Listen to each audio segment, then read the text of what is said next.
This is VOA News. Reporting by remote, I'm Joe Ramsey. At least 20 people were killed by Myanmar security forces on Saturday after villagers armed with catapults and crossbows fought back against troops with guns who were searching for weapons, according to local media and residents. It's the highest civilian death toll in nearly 2 months. Around 850 people have been killed by the army and police since the February 1st coup, according to an activist group, a figure the junta disputes. Myanmar's army has struggled to impose control since it overthrew elected leader Aung San Suu Kyi after a decade of democratic reforms had opened the once isolated Southeast Asian state. Telecoms operators in Nigeria restricted Twitter Saturday, a day after the government announced its indefinite suspension, accusing the social media giant of, quote, undermining its corporate existence. International human rights groups have condemned the move. The suspension in Africa's most populous country begins 2 days after the company deleted a tweet from President Muhammadu Buhari's account for violating its rules referring to the country's civil war in a warning about recent unrest. The 78-year-old president and former general warned, quote, those misbehaving in recent violence in the southeast, where officials blame separatists for attacks on police and election offices. He tweeted, quote, those of us in the fields for 30 months who went through the war will treat them in a language they understand. A London-based internet monitor said Saturday it could see Nigerian network data to Twitter was blocked. You can find more on these stories and the rest of the day's news at voanews.com.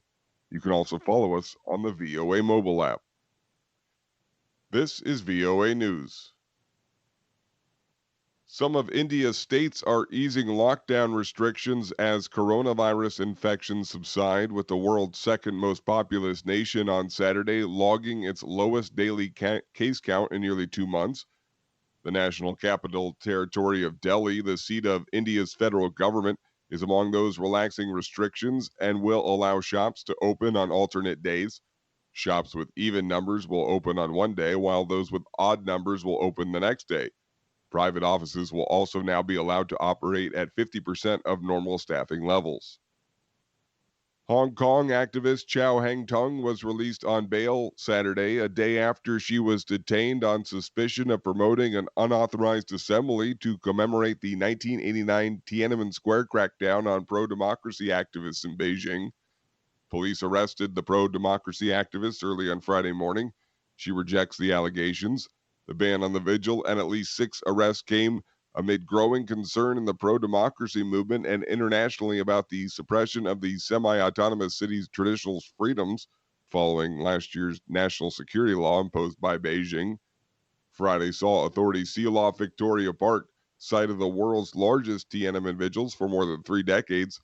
Police enforced a ban on the annual assembly for a second year, claiming coronavirus restrictions.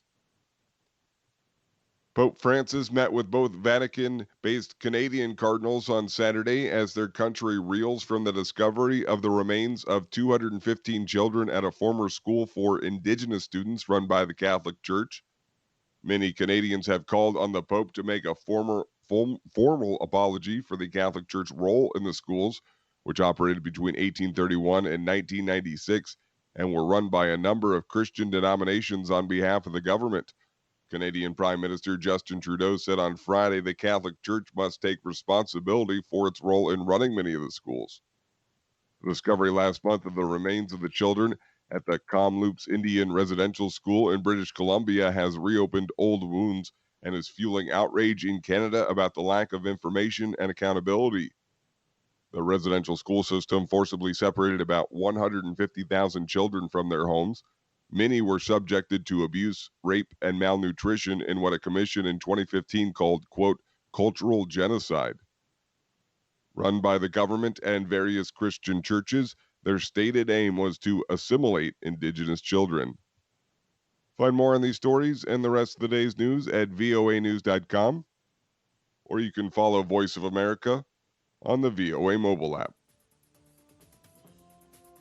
Reporting by remote, I'm Joe Ramsey, VOA News.